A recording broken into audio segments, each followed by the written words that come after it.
Hey, listen, guys. All of you guys out there who think that the rapture's, not gonna happen, or that, you just like to bring other people down who believe in the rapture you know, because you say, oh, well, people have been saying that for 50 years. Listen, guys, this is the issue, okay? I get so tired of hearing people out here say, in the church, by the way, I'm talking about believers who basically, whenever you bring up the rapture, because see, this is the thing. This is the thing, okay? The rapture of the church is the blessed hope. And if anybody believes that the rapture is soon, which it is, and you come along and you are a bit out of shape, you've got some sort of hostility to it, and you try to bring other people down. Listen, you're trying to bring down someone else's faith. You're not attacking a doctrine, you're attacking someone's faith. Okay? And I think you realize this. I think you know this about what you're doing. And it has to stop. Okay? People that I've met, that I've had relationships with in the past, okay, friendships that, now we can't fellowship because every time I bring up current events or, things that are happening around us that just point that, the evidence is overwhelming and you can't deny it. And when you try to deny it, it's visibly seen by those who are awake. To those of us that see his return is at hand, okay? And the reason why you do this, you'll use the excuse, oh, well, people have been saying that when I was a kid and it never happened. And world wars have been going on since I was a kid, Vietnam, whatever, Desert Storm, things have been happening since 9/11, and yet the rapture didn't happen then. Listen, guys, you guys who are getting tired of waiting for the rapture, and you're just like, oh, well, I guess she's just not coming, and you people who talk about the rapture just need to stop. Here's the thing. You are putting a time limit on God. This is where you've made the fundamental mistake, okay? You are putting a time limit on God. You are basically saying to God, I want a window of time in which you're going to come back. And when that doesn't happen, because God, okay, doesn't cater to your desires or what you would have done, okay? God's gonna do what God's gonna do in his timing, okay? And the problem is you're putting a time limit on him, and you're saying you have to do it within this window of time. And then when it doesn't happen, you get so mad, and then you hang on to this bitterness for so many years. And then when you've got believers up and coming, okay, who are young, they're zealous, you know what I mean? They want to serve the Lord, they're on fire, and they want to get the truth out there because they see the rapture of the church, and they know that their, king is coming to get them, okay, our king. And then you attack them and say, oh, well, hey, just calm down with that. Or, hey, man, you don't need to think about that. You just need to think about the things that's going on around you, your job and this and that. And, and you don't need to think about heaven or eternity or any of that, okay? Because, oh, yeah, that'll happen when it happens. And, you may not even deny the rapture. You just may not want people to talk about it. And the problem is that you're doing something that is, first of all, the enemy is using you to do that, okay? Because what that does is that plants seeds of just doubt, and you're planting seeds of doubt in other believers, and that right there is dangerous. You don't want to do that, okay? It's dangerous because, first of all, if you really care about your brothers, you wouldn't do that. And second of all, you are purposefully trying to bring other believers down, and God sees that, and that's just not, you're treading on thin ice. And listen, I'm not saying that God's gonna strike you down, but he might, because you're bringing someone else's faith down. You're destroying their faith. You're attempting to put your prejudice, and yes, that is a prejudice. If you are against the rapture of the church, which is biblical, by the way, this is a biblical doctrine. And some people like to say, oh, well, it was made centuries ago by, it was a man-made doctrine and it's relatively new. It's not. It's in the Bible, guys. The description of it is in the Bible. Where Paul says, in the twinkling of an eye, we shall all be changed. And, in the moment's notice, okay? And we, in our corrupted bodies, will receive incorrupted bodies, okay? And this mortality will put on immortality, right? That right there is a clear sign of the rapture in Scripture. And there's many others, okay? And I know I paraphrase that, but it's in there, okay? And the thing is, you need to stop bringing other Christians down. Because what's happening is, what happened with you is that you grew up and you saw billboards, you saw people advertising books that said 99 ways Jesus is going to come back, and I don't know the date, whatever they said, May 10th, 1987 or something, I don't know. But there were books and billboards and all these advertisements out there. And if you listened to them, first of all, the people doing that, okay, they are not being obedient. They were not being obedient. They were being disobedient. And really, they were spreading a false teaching. Because Jesus says that no one knows the date or the hour. He says we will know the season. We'll know the season that we're in. We'll know the season of the rapture. We'll know when it's closed. But we can't honestly say it's going to happen next Thursday at 5 o'clock p.m. Okay? Because God doesn't reveal that to anybody. Okay?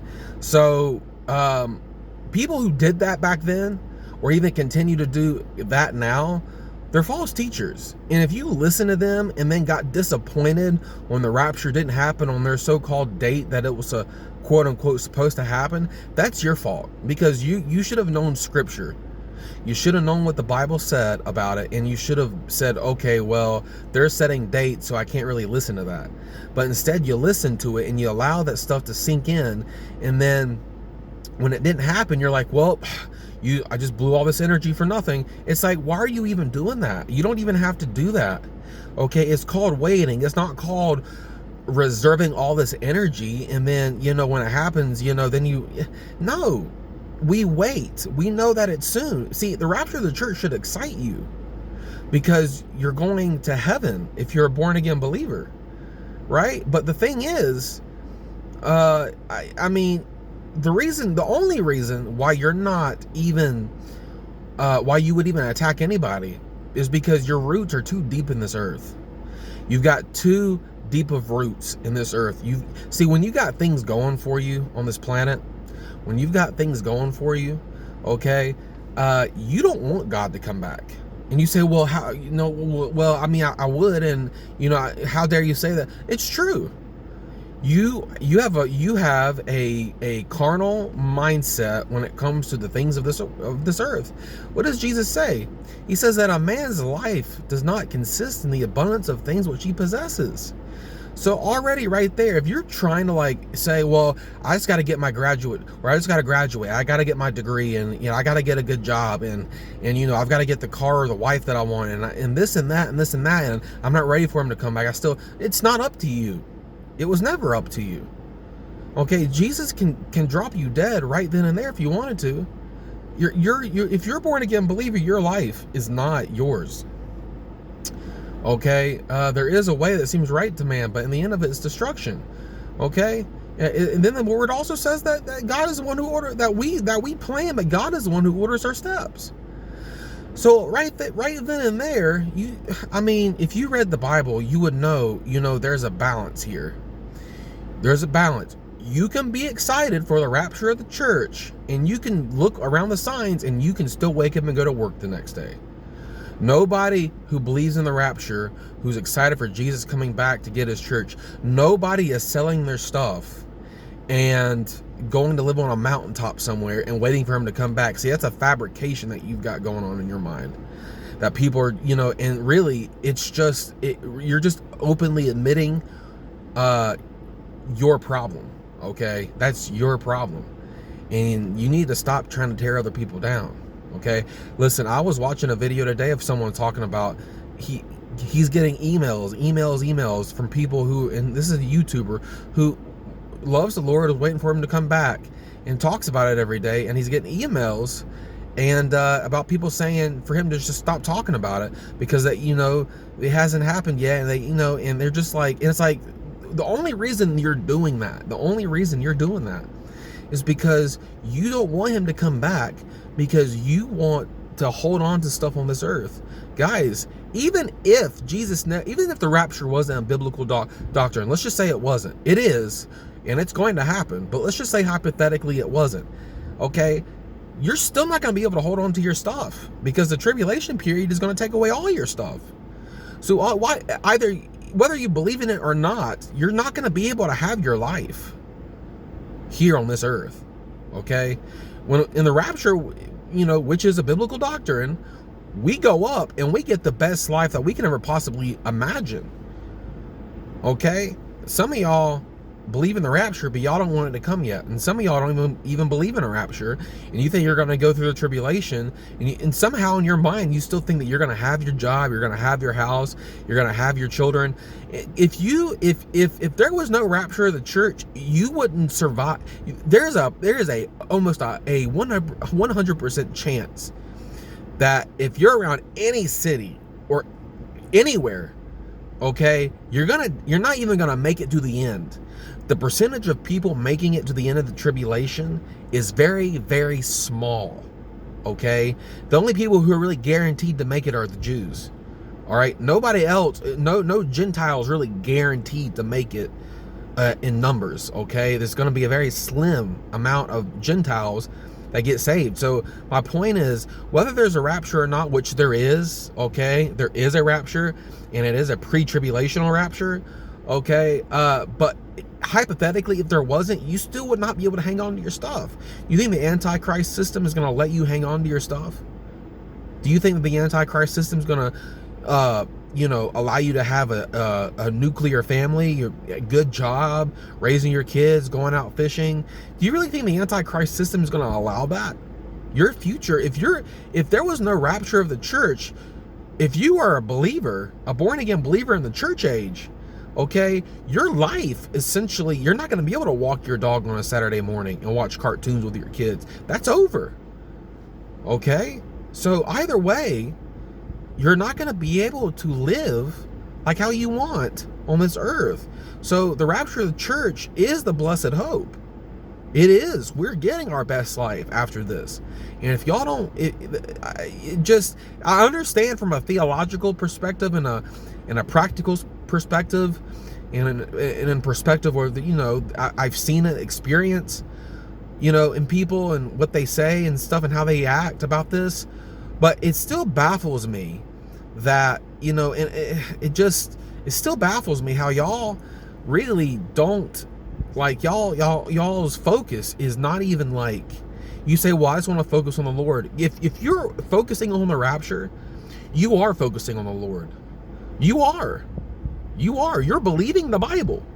When you see these things happen around you and you see it lining and you're like, wow, well, this is exactly how it should be. This is exactly what God said was going to happen, right? You are believing the Bible. And y'all twist it and y'all say, well, the people who believe in the rapture, they don't really believe it. No, we believe in the Bible. That's the whole basis for us talking about it. So guys, I mean, y'all just need to stop. Y'all just really need to stop. Y'all need to stop, because it's getting to the point where y'all are making yourselves out to be enemies, really. Enemies of the church, really. That's not good. That's not good.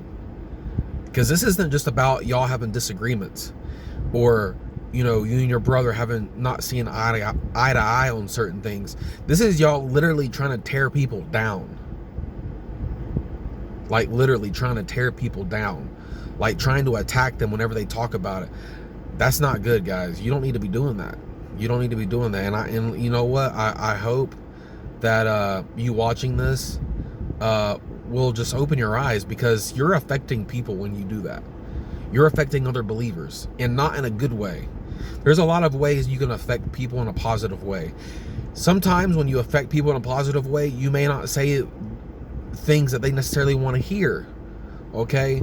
But you're not affecting anybody in a positive way in any manner when you're trying to take down the rapture, when you're trying to take down their belief in the rapture, okay? What you're doing is you're sowing doubt, and you're doing the enemy's work. You need to stop that.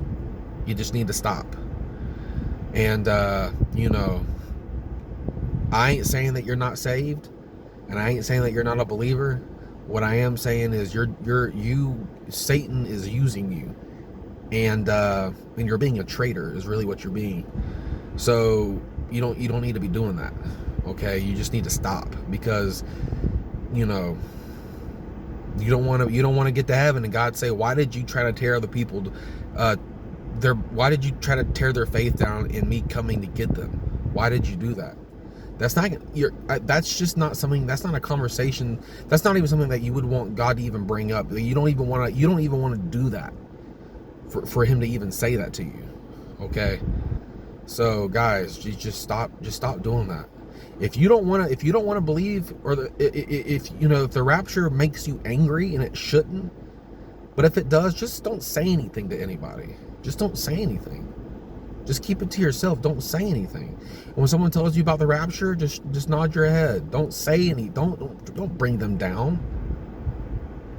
If they're teaching heresy, like you can lose your salvation, or if they're teaching like complete heresy, like lordship salvation and stuff like that, then yeah, say something, but not about the rapture of the church. Not about the rapture of the church.